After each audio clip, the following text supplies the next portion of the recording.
Hi, ಎಲ್ಲರಿಗೂ ನಮಸ್ಕಾರ. ನನ್ನ ಹೆಸರು ವೆಂಕಟೇಶ್ ಅಂತ, ಆರ್ ಜೆ ವೆಂಕಟೇಶ್. ನಾನೊಬ್ಬ ರೈತ. ಎಲ್ಲ ರೈತರಿಗೂ ನಮಸ್ಕಾರ. ಇವತ್ತಿನ ದಿನ ನಾನು ವಿಡಿಯೋ ಮಾಡೋದಕ್ಕೆ, ಇವತ್ತಿನ ದಿನ ರೈತರು ಅಂದರೆ ಏನು, ಒಂದು ಹೂವು, ಒಂದು ತರಕಾರಿ, ಇಲ್ಲ ಒಂದು ಹಣ್ಣುಗಳು, ಇಷ್ಟು ಬೆಳೆಯೋದಕ್ಕೆ ಮಾತ್ರ ಸೀಮಿತನಾ?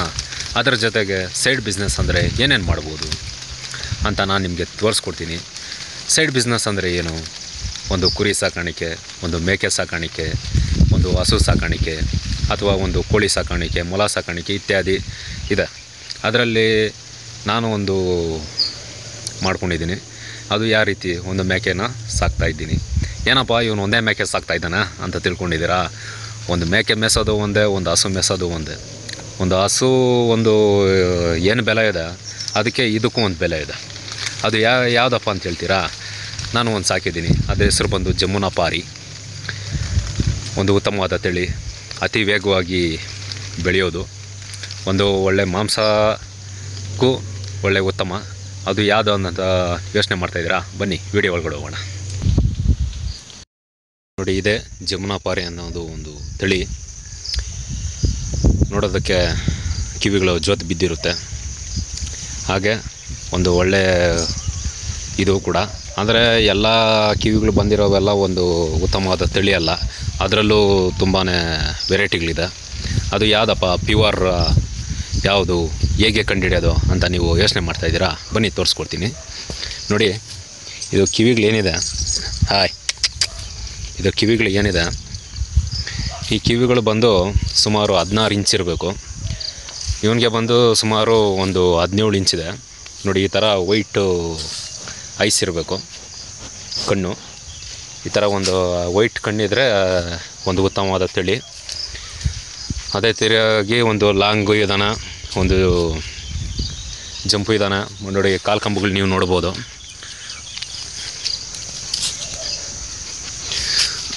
ಕಾಲು ಕಂಬಗಳು ಬಂದು ತುಂಬ ಚೆನ್ನಾಗಿದೆ. ಏನಪ್ಪ ಅವಾಗೆ ಒಂದು ಹಸುಗಿರೋ ಬೆಲೆ ಇದಕ್ಕಿರೋ ಬೆಲೆ ಒಂದೇ ಅಂತ ಹೇಳಿದ್ದೇನೆ, ಯಾಕಪ್ಪ ಅಂತ ಕೇಳಿದ್ರೆ, ಇದ್ರ ಬೆಲೆ ಬಂದು ತುಂಬಾ ಜಾಸ್ತಿ. ಅದು ಯಾವ ರೀತಿ ಇದೆ ಅಂದರೆ, ಸುಮಾರು ಒಂದು ವರ್ಷಕ್ಕೆ ಏನಿಲ್ಲ ಅಂದರೂ ಒಂದು 80 kg ಇಂದ 100 kg ಮೇಲೆ ಬರುತ್ತೆ. ಇದು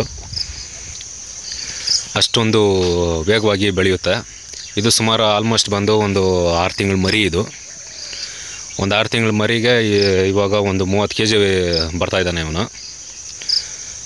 ಇನ್ನು ಒಂದು 6 ತಿಂಗಳು ಹೋದರೆ ಸುಮಾರು ಏನಿಲ್ಲ ಅಂದರೂ ಒಂದು ನಮ್ಮ ಕನಿಷ್ಠ ಪ್ರಕಾರ ಒಂದು 80 kg 90 kg ಮೇಲೆ ಬರ್ಬೋದು. ಅಷ್ಟು ಒಂದು ವೇಗವಾಗಿ ಬೆಳೆಯುತ್ತೆ. ಒಂದು ಉತ್ತಮವಾದ ಮೇಕೆ ಇದು. ಇದೇ ಥರವಾಗಿ ಒಂದು ಎಲ್ಲ ರೈತರು ಇದನ್ನು ಬಳಸ್ಕೊಬೇಕಂತ ಕೇಳ್ಕೊತಾ ಇದ್ದೀನಿ. ಅಂದರೆ ಒಳ್ಳೆ ಪ್ಯೂವರು, ಒಳ್ಳೆ ಜಾತಿ ನೋಡಿ ಖರೀದಿ ಮಾಡಿ. ಹಾಗೆ ಒಂದು ಒಳ್ಳೆ ದುಡ್ಡು ಮಾಡೋದಕ್ಕೆ ಒಂದು ಒಳ್ಳೆ ಇದು ವರ್ಷಕ್ಕೊಂದು ಸರಿ ಎಷ್ಟು ಬೇಕಾದ್ರೂ ದುಡ್ಡಾಗುತ್ತೆ. ಇದು ಏನೆಲ್ಲ ಫುಡ್ ತಿನ್ನುತ್ತೆ, ಅಂದರೆ ಮೇವು ಏನೇನು ತಿನ್ನುತ್ತೆ, ಏನೇನು ಹಾಕಬೇಕು ಎಲ್ಲ ಹೇಳ್ಕೊಡ್ತೀನಿ ಬನ್ನಿ. ನೋಡಿ, ಮೊದಲನೇದಾಗಿ ಆಲದ ಸೊಪ್ಪು ಹಾಕ್ಬೋದು, ಹಲಸಿನ ಸೊಪ್ಪು. ನಮ್ಮ ತೋಟದಲ್ಲಂತೂ ಬೇಜಾನಿದ್ದಾವೆ. ಹಲಸಿನ ಸೊಪ್ಪು ಹಾಕ್ಬೋದು, ಮತ್ತು ಬೇವಿನ ಸೊಪ್ಪು ಇದೆ ನಮ್ಮ ತೋಟದಲ್ಲಿ, ಬೇವಿನ ಸೊಪ್ಪು ಹಾಕ್ಬೋದು. ಮತ್ತು ಅದರ ಪಕ್ಕದಲ್ಲಿ ನೋಡ್ಬೋದು, ಇದು ಕೊಂಡಮಾವಿನ ಸೊಪ್ಪು ಅಂತ, ಇದು ಕೂಡ ಹಾಕ್ಬೋದು. ಮತ್ತು ಇದು ಅಕ್ಲಿಪರಮ್ ಅಂತ, ಇದು ಕೂಡ ಹಾಕ್ಬೋದು. ಇದು ಕೂಡ ಚೆನ್ನಾಗಿ ತಿನ್ನುತ್ತೆ. ಅದಾದಮೇಲೆ ತಿರ್ಗಾ ಸೀಮುಲ್ ಅಂತ ಬರುತ್ತೆ, ಮತ್ತು ಸೀಮುಲ್ ಕೂಡ ತಿನ್ನುತ್ತೆ. ಸೀಮುಲ್ಲು ಹಾಕ್ಬೋದು ಚೆನ್ನಾಗಿ. ಅದಾದಮೇಲೆ ಜೋಳಕಡ್ಡಿ, ಇದು ಜೋಳಕಡ್ಡಿ ಕೂಡ ನಾವು ಬೆಳ್ಕೊಬೋದು. ಜೋಳಕಡ್ಡಿ ಕೂಡ ತುಂಬ ಚೆನ್ನಾಗಿ ತಿನ್ನುತ್ತೆ. ಮತ್ತು ಇದು ಅಗಸೆ ಸೊಪ್ಪು ಅಂತ, ಅಗಸೆ ಸೊಪ್ಪು ಹಾಕೋದ್ರಿಂದ ತುಂಬ ಚೆನ್ನಾಗಿ ವೇಗವಾಗಿ ಇನ್ನೂ ಮರಿಗಳು ಬೆಳೆಯುತ್ತೆ. ನೋಡಿ, ಈ ಥರ ಒಂದು ಅಗಸೆ ಸೊಪ್ಪುಗಳನ್ನ ತೋಟದಲ್ಲಿ, ಅಂದರೆ ತೋಟದ ಒಳಗಡೆ ಬೆಳ್ಕೊಳ್ಳಿ ಅಂತೇಳಿಲ್ಲ, ಈ ಥರ ಗೆನ್ಮೆ ಆಚೆ ಕಡೆ ಏನಿದೆ ಒಂದು ವೇಸ್ಟ್ ಜಾಗ ಅಂಥ ಜಾಗದಲ್ಲಿ ಬೆಳ್ಕೊಬೋದು ಈ ಅಗಸೆ ಸೊಪ್ಪನ್ನ. ಮೇಕೆಗೆ ಮೇವಾಗುತ್ತೆ. ಮತ್ತು ಇನ್ನು ತಿಂಡಿ ವಿಷಯಕ್ಕೆ ಬಂದರೆ ಏನೇನಪ್ಪ ತಿಂಡಿ ಕೊಡ್ಬೋದು ಅಂತ ಹೇಳಿದ್ರೆ ಬನ್ನಿ ತೋರಿಸ್ಕೊಡ್ತೀನಿ. ತಿಂಡಿ ವಿಷಯಕ್ಕೆ ಬಂದರೆ ನೋಡಿ, ಇದು ಹೈಬ್ರಿಡ್ ಜೋಳ ಅಂತ ಅಂಗಡಿನಲ್ಲಿ ಸಿಗುತ್ತೆ. ಕೆಜಿ ಬಂದು 90 ರೂಪಾಯಿ. ಒಂದು 5 kgನೋ 10 kgನೋ ತೊಗೊಂಡು ಬಂದು ಒಂದೊಂದು ಟೈಮ್ಗೆ ಹಾಕ್ಬೋದು. ಅದು ಎಷ್ಟಪ್ಪ ಕೊಡಬೇಕು ಅಂತ ಹೇಳಿದ್ರೆ, ಈ ಕೈ ತುಂಬ ಒಂದು 2 ಇಡಿ ಒಂದು ದಿನಕ್ಕೆ ಕೊಟ್ಟರೆ ಸಾಕು. ಅತಿ ಹೆಚ್ಚಾಗೂ ಕೊಡಕೂಡ್ದು, ಯಾಕಂದರೆ ಅದರಿಂದ ಭಾರಿ ಡೇಂಜರ್ ಆಗುತ್ತೆ. ಅದು ಯಾವ ರೀತಿ ಅಂತ ಹೇಳಿದ್ರೆ, ಅತಿ ಹೆಚ್ಚಾಗಿ ತಿಂಡಿ ಯಾಕೆ ಕೊಡಬಾರ್ದು ಅಂತ ಹೇಳಿದ್ರೆ, ಕೊಲೆಸ್ಟ್ರಾಲ್ ಜಾಸ್ತಿ ಆಗಿ, ಇವಾಗ ಒಂದು ಮನುಷ್ಯನಿಗೆ ಕೊಲೆಸ್ಟ್ರಾಲ್ ಜಾಸ್ತಿ ಆಗಿ ಹಾರ್ಟ್ ಅಟ್ಯಾಕ್ ಹೆಂಗೆ ಬರುತ್ತೋ ಅದೇ ರೀತಿಯಾಗಿ ಈ ಮೇಕೆಗಳಿಗೆ ಕುರಿಗಳಿಗೆ ಸೇಮ್ ಅದೇ ಥರ ಬರುತ್ತೆ. ಯಾಕಂದರೆ ಸುಮಾರು ಒಂದು 2 ಕುರಿಗಳು ನನ್ನ ಹತ್ರ ಹಂಗೆ ಆಯಿತು. ಆವತ್ತಿಂದ ಸುಮ್ಗೆ ಜಾಸ್ತಿ ಹೆವಿ ತಿಂಡಿಗಳನ್ನ ಕೊಡೋಕೆ ಹೋಗಲ್ಲ, ಯಾಕಂದರೆ ಕೊಲೆಸ್ಟ್ರಾಲ್ ಜಾಸ್ತಿ ಆಗುತ್ತೆ, ಕೊಬ್ಬಿನಾಂಶ ಜಾಸ್ತಿ ಬರುತ್ತೆ ಮೈಯಲ್ಲಿ. ಆ ಥರ ಆಗಿ ಹಾರ್ಟ್ ಅಟ್ಯಾಕ್ ಆಗೋ ಸಂಭವ ಜಾಸ್ತಿ ಇರುತ್ತೆ. ಆಲ್ಮೋಸ್ಟ್ 2 ನಂದು ಹಂಗೆ ಆಯಿತು. ಆವತ್ತಿಂದ ನಾನು ಜಾಸ್ತಿ ತಿಂಡಿಗಳನ್ನ ಕೊಡ್ತಾಯಿಲ್ಲ.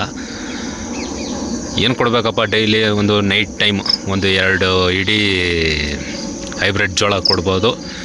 ಅದಾದಮೇಲೆ ಇನ್ನೊಂದು 2 ತಿಂಗಳಲ್ಲಿ ಅಥವಾ ಒಂದು 3 ತಿಂಗಳಲ್ಲಿ ನಾವು ಮೇಕೆನ ಮಾರ್ತೀನಿ ಅಂದಾಗ ಏನೇನು ಕೊಡಬೇಕಪ್ಪ ಅಂದರೆ, ಬೂಸ, ಹಿಂಡಿ ಮತ್ತು ಕಳ್ಳೆ ಒಟ್ಟು, ತಿರ್ಗಾ ಉಳ್ಳಿದು ನುಚ್ಚು, ಇವು 3 ಮಿಕ್ಸ್ ಮಾಡಿ ಕೊಡೋದ್ರಿಂದ ತುಂಬ ಚೆನ್ನಾಗಿ ಕೊಬ್ಬು ಕಟ್ಟುತ್ತೆ. ಆವಾಗ ಏನು ಪ್ರಾಬ್ಲಮ್ ಆಗೋಲ್ಲ. ಅದಕ್ಕಿಂತ ಮುಂಚೆ ನೀವು 1 ವರ್ಷ ಇರೋವಾಗೆ ಬೂಸ, ಹಿಂಡಿ ಇವೆಲ್ಲ ಕೊಡೋಕೆ ಹೋದರೆ ಕೊಲೆಸ್ಟ್ರಾಲ್ ಜಾಸ್ತಿ ಆಗಿ ಹಾರ್ಟ್ ಅಟ್ಯಾಕ್ ಆಗುತ್ತೆ. ಹಾರ್ಟ್ ಅಟ್ಯಾಕ್ ಆಗಿದ್ರೆ ಏನಕ್ಕೂ ಆಗೋಲ್ಲ ಮರಿ. ಆ ಮರಿ ಬದುಕಿದ್ದಾಗೆ ಅದಕ್ಕೊಂದು ಬೆಲೆ, ಅದು ಬಿಟ್ಬಿಟ್ಟು ಅದು ಸತ್ತೋದ್ರ ಅದ್ರ ಮೇಲೆ ಬೆಲೆ ಇಲ್ಲ. ಇವತ್ತು ಇದು ಒಂದು 30,000 ಬೆಲೆ ಬರುತ್ತಂದರೆ, ಆ ಥರ ಏನಾನ ಆದರೆ ಒಂದು 5,000 10,000 ಕೇಳ್ತಾರೆ. ಯಾಕಂದರೆ ಜೀವ ಇದ್ರೇ ಅದಕ್ಕೊಂದು ಬೆಲೆ. ಅದೇ ರೀತಿಯಾಗಿ ಯಾಕಂದರೆ ತಿಂಡಿ ಯಾರೂ ಜಾಸ್ತಿ ಕೊಡೋಕೋಬೇಡಿ. ಕೊಡಬೇಕಂದ್ರೆ ಡೈಲಿ ಒಂದು 2 ಇಡಿ ನಿಮ್ಮ ಕೈ ಇಡಿ ಹೈಬ್ರಿಡ್ ಜೋಳ ಕೊಡಿ. ಅದು ಒಂದು ಉತ್ತಮ, ಚೆನ್ನಾಗಿ ಬರುತ್ತೆ. ಓಕೆ, ಎಲ್ಲ ವಿಡಿಯೋ ನೋಡಿರೋರಿಗೆ ನಮಸ್ಕಾರ. ಎಲ್ಲ ಲೈಕ್ ಮಾಡಿ, ಶೇರ್ ಮಾಡಿ, ಹಾಗೆ ಸಬ್ಸ್ಕ್ರೈಬ್ ಮಾಡಿ ಅಂತ ಒಬ್ಬ ರೈತ ಕೇಳ್ಕೊತಾ ಇದ್ದೀನಿ. ದಯವಿಟ್ಟು ಸಬ್ಸ್ಕ್ರೈಬ್ ಮಾಡಿ.